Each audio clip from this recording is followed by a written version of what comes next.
Welcome everyone. Every Wednesday we try to learn a little bit from the Holy Rebbe Elimelech from Lezhensk.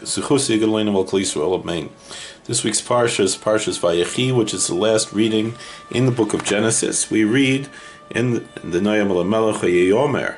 We could also say Yemei Yaakov Shnei Chayav. The days of Jacob, the years of his life.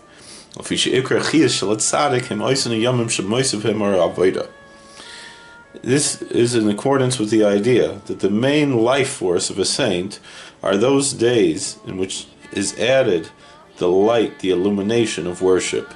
Those are called days. As it says, V'yikra Elokim la'or yom. As it says in the beginning of the book of Genesis, and God called the light day. Zo Vayechi Yemei Yaakov. And this is the meaning of, and it was the days of Jacob. It means that the days in which light was added, those are the main years of his life. And this is easy to understand. Thank you for watching. Please like, share, and subscribe, comment, and we'll see you later.